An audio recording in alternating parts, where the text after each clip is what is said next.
Graça e paz, amados, voltando aqui com o assunto Homens Zumbis, parte 3. E vamos estar falando aqui, abrindo a nossa Bíblia, no livro de Jeremias, capítulo 18, no verso 1 em diante. Você já ouviu muito esta palavra do oleiro. O irmão Paulo esteve falando aqui sobre Adão e Eva. E eu fiz a pergunta que talvez muitos já tenham feito ou até nunca pensaram em fazer. Por que quando o homem pecou diante de Deus, por que Deus não fez outro homem e mulher? Ainda que deixasse Adão e Eva imperfeito viver, por que Deus não fez outro homem e mulher? Esta é uma pergunta, talvez uma curiosidade que muitos não tiveram de fazer e até de explicar. Por que Deus não fez outra feitura? Se aqui em Jeremias, nós vamos ler agora e a gente vai prosseguir neste assunto. Vamos ver. Palavra do Senhor que veio a Jeremias. Levanta-te, desce à casa do oleiro, lá te farei ouvir as minhas palavras. Desci à casa do oleiro, e eis que ele estava fazendo a sua obra sobre as rodas. E como o vaso que ele fazia de barro quebrou-se na mão do oleiro, tornou a fazer dele outro conforme o que pareceu bem aos seus olhos fazer. Então veio a minha palavra do Senhor dizendo: não poderei eu fazer de vós como fez este oleiro, ó casa de Israel, diz o Senhor. Este como o barro na mão do oleiro, assim sois vós na minha mão, ó casa de Israel. Maravilha, né? Essa palavra profética aqui é maravilhosa. Só que ela aqui, amados e abençoados, ela está falando de Deus reparar o quê? Consertar a obra com o povo de Israel. Está falando de uma nação, de Deus refazer o povo, de ele trazer a salvação para o povo, tornar o povo perfeito. Em quem? Em Cristo. Agora, pegando esta palhinha, já que está aqui o oleiro, aonde o vaso se quebra, se desmancha, se torna torto, se torna defeituoso, então o oleiro vai lá e amassa o barro, junta tudinho e bota na roda e faz tudo de novo até ser perfeito. Por que Deus não fez isto também? Porque nós vemos Deus trabalhando o barro, o homem do pó. Por que Deus não fez isto com a criação? Esta é a nossa pergunta. E agora vem a explicação. Preste atenção. Se Deus tivesse feito o homem do pó da terra e tivesse feito cópias agora de Adão e Eva, você não acha que seria as mesmas coisas? Seriam corpos iguais. Mas e o espírito e a alma? Diferente. Deus tinha um juízo, uma sentença, contra a alma que pecou de Adão. A alma que pecar, esta morrerá.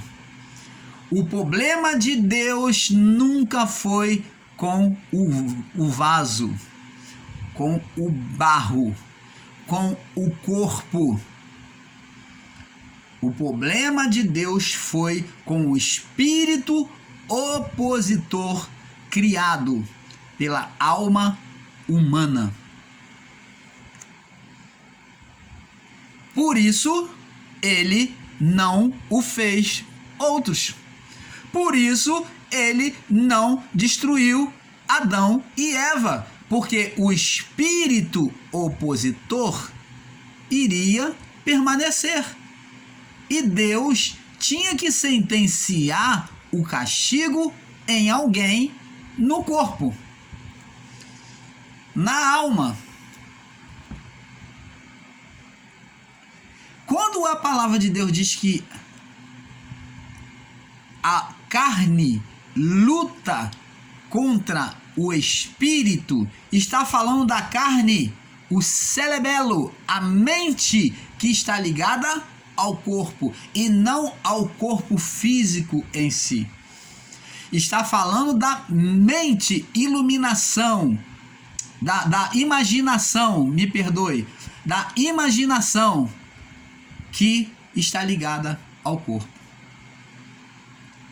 E não o corpo propriamente em si. Como falei no vídeo anterior, você já viu algum morto aí fazer mal para alguém?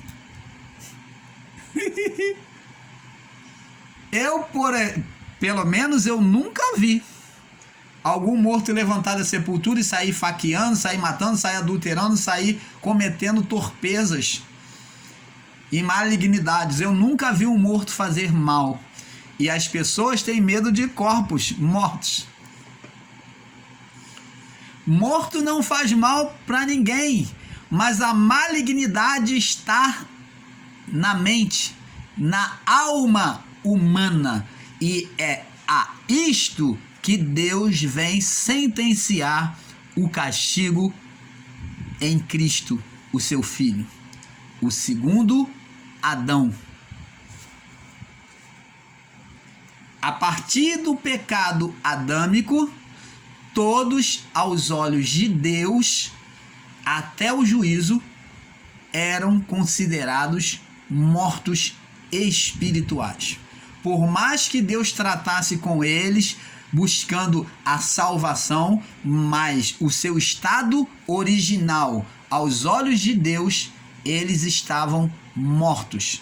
Não importa se Deus usou como profeta, como vaso, como santo, não importa se fez milagres em nome de Deus ou em nome de Jesus, não importa se fez o sol parar, mas a sentença espiritual era que Deus, quando olhava para baixo, para os homens, viam simplesmente, Deus via o homem como zumbi, sem espírito e somente um corpo andante, um corpo com uma vida, mas sem vida espiritual. Por isso que a sentença de Deus foi contra a alma. O inimigo de Deus foi o espírito opositor, a manifestação da alma humana em oposição a Deus, que o homem chamou, se estabeleceu o nome de diabo, opositor, acusador, dentre os irmãos. Então, amados, temos que entender, você vê que o oleiro aqui se refere ao povo de Israel, a renovação, a regeneração que Deus faria no meio do povo de Israel. E isto aconteceu a partir do Pentecostes, aonde muitos deles passaram a ter um entendimento de quem era o Messias. Se voltaram para Deus, quando Deus agora uniu dos dois povos, fez um, rompeu a parede, a barreira que havia entre eles. Parede de condenação da lei, das ordenanças mosaicas. Isto se cumpriu no castigo do seu Filho, Jesus. O castigo que nos traz a paz estava sobre ele, e pelas suas pisaduras fomos sarados. Então, amados, Deus sempre tratou, foi com o Espírito. Vamos ver aqui, Gálatas capítulo 5, no verso 16 e 17, muito conhecido por todos nós. Gálatas capítulo 5, 16 e 17. Diz aqui, vamos ler aqui, verso 16 e 17. Diz assim, olha o que o apóstolo Paulo diz aos Gálatas. Digo, porém, andai em espírito, ele está falando por aquele povo naquela época deles. Andai em espírito, ensinando eles como se deveria se comportar diante de Deus para não ser sentenciado à condenação. E não cumprireis as concupiscências, a satisfação da carne. Concupiscências é satisfação da carne, ou vontades da carne. E diz aqui verso 17, porque a carne, a mente no corpo, que é a carne, luta contra o espírito. Que espírito? Espírito de Deus, vontade de Deus, contra a vontade correta de Deus. Estes se opõem um ao outro para que não façais as coisas que quereis. Mas, se sois guiado pelo Espírito, não estás debaixo da condenação. Você está vendo que a condenação era para o quê? Para a alma, para a mente, a imaginação humana. A condenação nunca foi para o corpo. Aqui não está dito o corpo, mas está dito a carne. Por quê? O nosso cerebelo é carnal. Ele está ligado à carne. E nele é que vem as imaginações, os projetos, os desígnios, as vontades que desce para o coração se estabelecendo.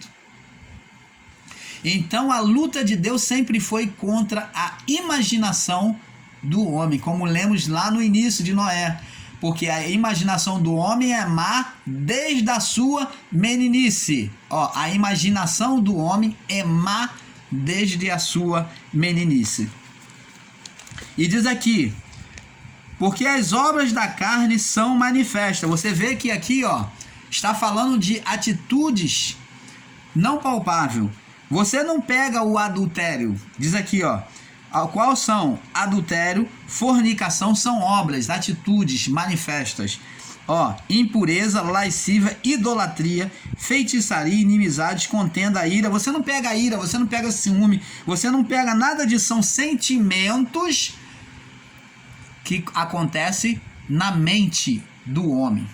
Sentimento de roubar, sentimento de matar, sentimento de adulterar, sentimento de ter ira, sentimento de ciúme, sentimento de peleja, sentimento de dissensão, sentimento de heresia, sentimento de inveja, sentimento de homicídio, de bebedeira, de bebedices, de glutonaria, que é comer demais, e coisas semelhantes a esta, acerca dos quais vos declaro, como também já antes vos disse, que os que cometem tais coisas não herdarão o reino de Deus. Não herdarão o reino de Deus. Significa dizer que a manifestação real de Deus não vai acontecer na vida daqueles que têm essas impurezas na sua mente. Porque para o reino de Deus ser manifesto, tem que estar limpo. A mente tem que estar limpa para que o reino de Deus se manifeste em nós. A manifestação do reino de Deus é espiritual. Vamos ver aqui. Vamos ver.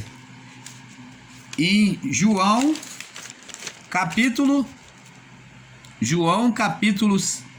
4, verso 24. Vamos lá.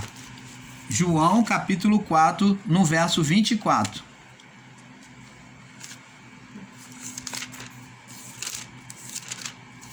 João 4, 24. Diz assim: porque Deus... Jesus, na conversa com a mulher samaritana, vamos ler do verso 23 aqui, verso 22, diz aqui: vós adorais o que não sabeis. Jesus falando para a mulher: vocês adoram, mulher, ao que não sabeis. Vocês acham que é no Monte Gerizim é que deve se adorar a Deus, e os judeus acham que é no templo em Jerusalém, que é em Jerusalém. Então, nem você, nem eles estão certos, porque vocês adoram o que vocês não sabeis, mas nós adoramos porque a salvação vem dos judeus. Eles adoram porque a salvação estava onde? Nos ensinos do templo de Jerusalém. Agora diz assim: a hora vem, aí ele fala assim, ele vem corrigir agora. Ele está falando, os judeus têm a mania de adorar sobre o conhecimento deles, porque eles sabem que é em Jerusalém que Deus estava se manifestando. Agora vem aqui, ele diz aqui, ó: mas a hora vem e agora é. Então chegou a hora. Quem era a hora? Jesus ali presente. Em que os verdadeiros adoradores adorarão ao Pai em espírito. Você está vendo que Deus sempre se manifesta em espírito. Não tem nada de corpo, nada de carne, nada de aparência humana no físico. Porque Deus é espírito. Os adoradores adorarão o Pai em espírito e em verdade, porque o Pai procura tais que assim o adorem. Deus é espírito. Deus não é físico. Deus não olha o físico. Deus é espírito. Tudo que Deus fala está falando em relação ao espírito, e não nunca no corpo, nunca a carne.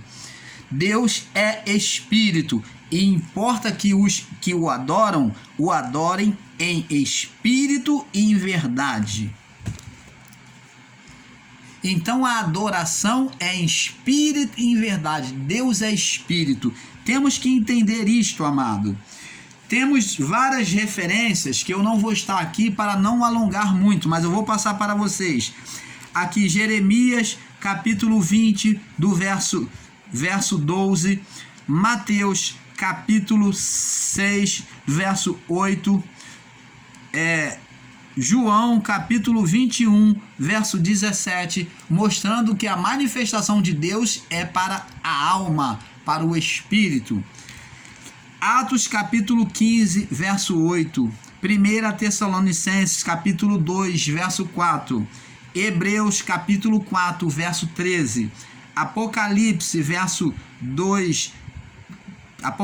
capítulo 2 verso 23, Salmo 38 verso 9, Salmo 66 verso 18 e 19. Então assim, amados, nós vamos ficando por aqui, e eu espero ter feito entender a vontade de Deus a cada mente, a cada coração. Eu espero que você tenha entendido que o corpo para Deus é perfeito. Agora você vai começar a entender, você que se perguntava se a carne para nada presta, se o corpo estava condenado, por que ele voltou? É aí que está a resposta, porque Deus nunca teve problema com o corpo.